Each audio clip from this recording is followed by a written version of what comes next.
आज हम पढ़ेंगे cross product of two vectors. Suppose मेरे पास एक वेक्टर है ए और एक वेक्टर है बी।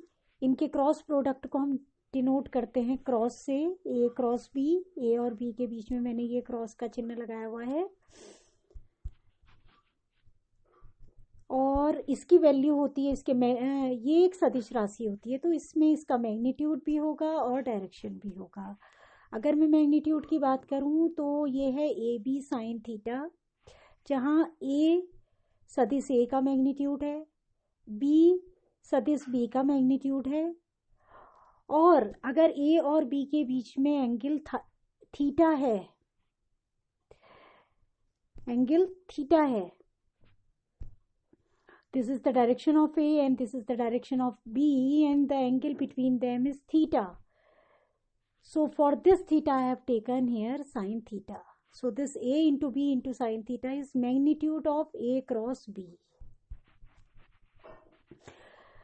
अब अगर हम इसके डायरेक्शन की बात करें तो डायरेक्शन को डिनोट करने के लिए हम एक यूनिट वेक्टर का यूज करते हैं और यूनिट वेक्टर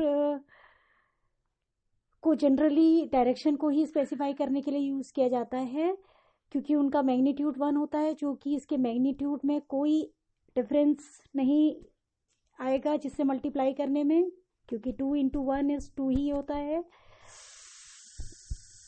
तो इसलिए यूनिट वेक्टर से डायरेक्शन को स्पेसिफाई करने में हमें हेल्प मिलती है और इसको यूनिट वेक्टर को हम किसी भी डायरेक्शन में ले सकते हैं अपनी सुविधा के अनुसार, जैसी हमारी ज़रूरत है। हमारी ज़रूरत है ए क्रॉस बी की डायरेक्शन को डिनोट करने की, तो हम एन कैप, ये जो यूनिट वेक्टर है, इसको ए क्रॉस बी के डायरेक्शन के अनुदिश लेंगे।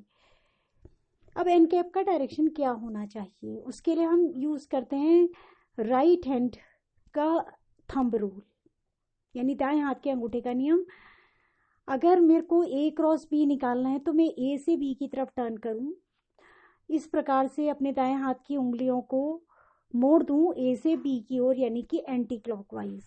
तो थंब मेरा इस डायरेक्शन में होगा, ए क्रॉस बी के डायरेक्शन में, और यही डायरेक्शन होगा एन कैप का। इसके अनुदेश मैंने ये एन कैप लिया हुआ है। और इन केस अगर मैं बी क्रॉस ए निकाल रही हूं, इन दो सदिशों का क्रॉस प्रोडक्ट, तो मुझे बी से ए की ओर टर्न करना पड़ेगा,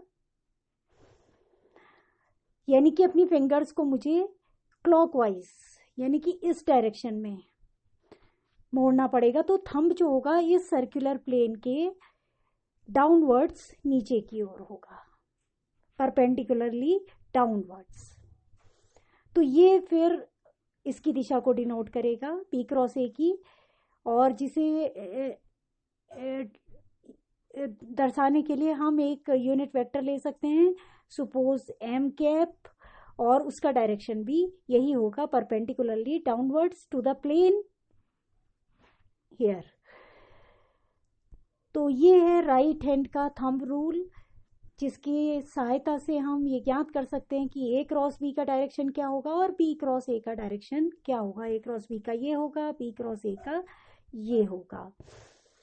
अगर हम क्रॉस प्रोडक्ट का एक एग्जाम्पल लेना चाहें तो हम ले सकते हैं मोमेंट ऑफ फोर्स, बल का आघूर्ण। ये एक सदिश राशि होती है, this is a vector quantity, और इसकी वैल्यू होती है force into distance between the line of action of force and rotational axis, F cross D. Suppose बल का आघूर्ण का मतलब क्या है कि अगर कोई ऐसा ऑब्जेक्ट है हमारे पास, जैसे दरवाजा होता है,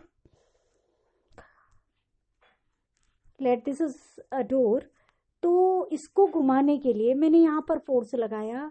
सपोज फोर्स लगाया गया इस डायरेक्शन में, और ये रोटेशनल एक्सिस है, यहाँ पर दरवाजा फिक्स है, ये फोर्स की डायरेक्शन है, फोर्स इस पॉइंट पे लगाया गया। तो इससे इस पॉइंट से रोटेशनल एक्सिस के बीच की डिस्टेंस है सपोज डी। दोनों ही वेक्टर क्वांटिटी हैं, ये डिस्प्लेसमेंट, ये फोर्स। तो इन दोनों के क्रॉस प्रोडक्ट से जो क्वांटिटी मिलेगी वो होगा बल का आघूर्ण, जो कि बल लगाने से दरवाजे को घुमाने का प्रयास करेगा। और इसकी दिशा हम राइट हैंड के थंब रूल से पता कर सकते हैं। एफ की डायरेक्शन ये है एफ क्रॉस टी निकाल रहे हैं, this is T, this is F. और अगर एफ क्रॉस टी निकाल रहे हैं तो इस डायरेक्शन में हम उंगलियों को फोल्ड कर दे राइट हैंड की, तो थंब जो है परपेंडिकुलरली अपवर्ड्स होगा, वही इसका डायरेक्शन होगा।